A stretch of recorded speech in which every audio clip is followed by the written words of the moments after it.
नमस्कार दोस्तों, बोल रहा का बोल चैनल में स्वागत है आपका। आज हम एक नई सीरीज स्टार्ट करने वाले हैं, दैट इज़ परसेप्शन या अवधारणा।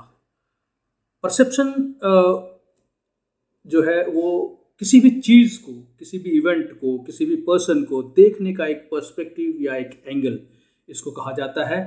हम किसी भी चीज़ को देख के उसके बारे में क्या राय बनाते हैं, क्या धारणा बनाते हैं, वो परसेप्शन कहलाता है। और परसेप्शन जो है वो पॉजिटिव या नेगेटिव कुछ भी हो सकता है। हम किसी इवेंट को देख के, एक ही इवेंट को देख के दो अलग अलग इंसान दो अलग अलग अवधारणाएं बना सकते हैं, अलग अलग परसेप्शंस बना सकते हैं, depending on their perspective of looking at the things. किसी भी चीज़ को देखने के एंगल पर यह डिपेंड करता है कि हम उसके बारे में क्या धारणा या अवधारणा बना रहे हैं। और परसेप्शन कई बार ऐसा भी है कि वो जो दिखता है वो रियल होता नहीं है। जैसे कहा भी जाता है कि जो आंखें देखती हैं कई बार वो भी सच नहीं होता है। सही है, देखना और परसेप्शन बनाने में यही डिफरेंस है। आंखें जो देखती हैं वो तो सही होती हैं, लेकिन जो हम परसेप्शन बनाते हैं वो सही या गलत हो सकता है, और देखने वाले के लिए वो ऑलवेज सही होता है। अब जबकि परसेप्शन एक पर्सपेक्टिव, एक एंगल पे है, और ये रियल या रियल नहीं भी हो सकता है, पॉजिटिव या नेगेटिव भी हो सकता है, तो समाज में ऐसे बहुत सारे लोग हैं जो इस बात का बेनिफिट लेकर के वो एक एंगल सेट करते हैं, वो एक एजेंडा सेट करते हैं कि किसी भी चीज़ को आप किस तरह से, किस एंगल से देखें, किस पर्सपेक्टिव से देखें, वो साइकोलॉजिकली आपको हिट करते हैं स्लोली, और आप मजबूर हो जाते हैं किसी भी चीज़ को उस पर्सपेक्टिव पे देखने का। मैं कोई साइकोलॉजिस्ट नहीं हूँ जो इसके अंदर की गूढ़ बातों को, साइकोलॉजिकल बातों को बताऊं। हमने जो ये सीरीज स्टार्ट किया है परसेप्शन पे, वो है कि समाज में किन चीज़ों का क्या परसेप्शन बना हुआ है, और ये फिर हम ऑडियंस पर छोड़ेंगे इस बात को कि वो डिसाइड करें कि इसका कौन सा पर्सपेक्टिव सही है या गलत है। क्या ये परसेप्शन जो बनाया गया है वो सही है या गलत है। ये जो परसेप्शन बनाया गया है वो जनता ने खुद बनाया है, पब्लिक ने खुद बनाया है, या उसको एक प्रोपेगेंडा के तहत, जब किसी भी परसेप्शन को अपने फायदे के लिए प्रचारित और प्रसारित किया जाता है, लोगों को उस एंगल से देखने के लिए मजबूर किया जाता है, तो उसे हम प्रोपेगेंडा कहते हैं। महाभारत के एक बहुत ही अच्छा उदाहरण मैं आपको दूंगा। युधिष्ठिर, जैसा कि आप जानते हैं, सत्यवादी थे, धर्मनिष्ठ व्यक्ति थे, धर्म के विरुद्ध कोई भी कार्य नहीं करते थे।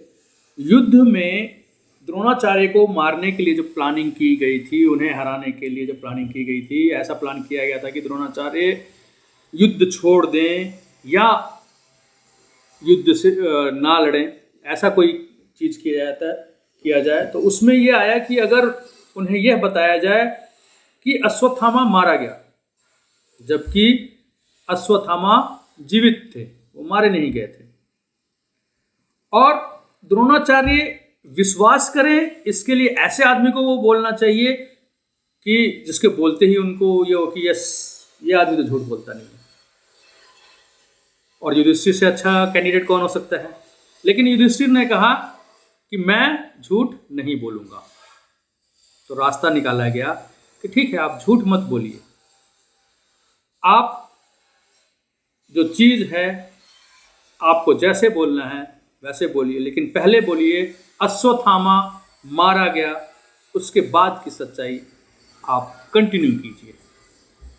उसके बाद की सच्चाई ये थी, प्लान ये था कि अश्वत्थामा नाम का एक हाथी भी था, और उस हाथी का वध कर दिया गया, और युधिष्ठिर ने यही वाक्य कहा, अश्वत्थामा मारा गया, नर नहीं कुंज। लेकिन जब अश्वत्थामा मारा गया के बाद की बात थी, उस समय शंख को इतनी जोर से बजा दिया गया कि अश्वत्थामा मारा गया, शंख इतनी तेज बजाया गया कि पीछे का जो वाक्य था वो सुनाई नहीं दिया। द्रोणाचार्य को सिर्फ आगे का वाक्य सुनाई दिया, अश्वत्थामा मारा गया, और क्योंकि ये युधिष्ठिर ने कहा है, उन्होंने इसे सत्य मान लिया और अपने धनुष बाण त्याग दिए। आज के डेट में भी कुछ लोग ऐसे हैं जो आज के युधिष्ठिर तो खैर बहुत बड़ा नाम है, आज को युधिष्ठिर नहीं हो सकता है, किंतु ऐसे लोग जिन्होंने अपने चरित्र से, अपने क्रियाकलापों से यह दिखाया है, यह साबित किया है उम्र भर के इससे कि वो एक सत्य पे चलने वाले लोग हैं, उन लोगों का सहारा लेकर के और आज ना जाने कहां कहां पहुंच गए। काम खत्म होने के बाद उन्हें छोड़ दिया गया। मैं किसी का भी फिलहाल नाम नहीं लूंगा, लेकिन जब हम परसेप्शन पे डिस्कशन करेंगे, इवेंट्स पे, तो उस समय कुछ नाम लेने भी पड़ सकते हैं। इसलिए मैं ये कह रहा हूं आज ही इसी वीडियो में कि ये परसेप्शन है, जो कि समाज का परसेप्शन, लोगों का परसेप्शन, मेरा परसेप्शन सही या गलत मैं इसमें नहीं कह रहा हूं। सही या गलत का फैसला प्योरली ऑडियंस का है, देखने वालों का और सुनने वालों का है, और आप मुझे कमेंट करके इस चीज को बता सकते हैं कि ये परसेप्शन जो है वो सही है या गलत है। वैसे ही एक परसेप्शन है, याद होगा आप लोगों को 90s में चला था कि ब्रश हम राख से करते हैं, तो मजाक उड़ाया जा रहा था। कोई विदेशी ब्रांड आकर के बोला कि अरे ये आप लोग राख से अभी तक ब्रश करते हैं, हम मुंह साफ करते हैं, ये तो गलत है, हमें ऐसा केमिकल, ये केमिकल इससे यूज़ करना चाहिए, दांत इससे फ्लोराइड डालने से, ये डालने से मोतियों से चमकते हैं। ऐसे 50 तरह की ये चीज़ दिखाई गई और हमने विश्वास किया, और आज के डेट में वही ब्रांड कह रहा है कि मेरे पेस्ट में तो कार्बन है, वही राख आ गया वापस। लेकिन उन्होंने परसेप्शन क्या बनाया था, वो राख गलत है।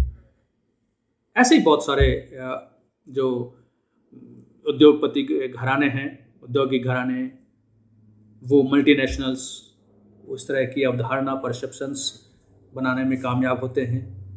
आज इसी बात की लड़ाई चल रही है कि बॉलीवुड स्लोली एक परसेप्शन क्रिएट करने की कोशिश कर रहा था जो कि हिंदू विरोधी था। ऐसा है, हिंदू विरोधी, देश विरोधी, कुछ इस तरह की चीज़ें, जिसके लिए कि बाइकआउट का ट्रेंड चला। सही या गलत ये समय बताएगा।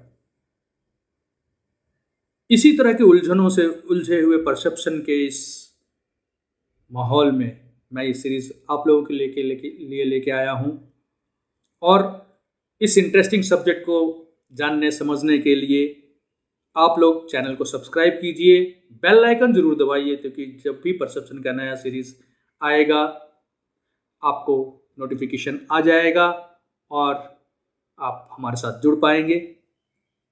आज के लिए इस सीरीज में इतना ही। परसेप्शन के नए सीरीज में फिर मिलेंगे। जय हिंद, जय भारत, वंदे मातरम, बाय बाय।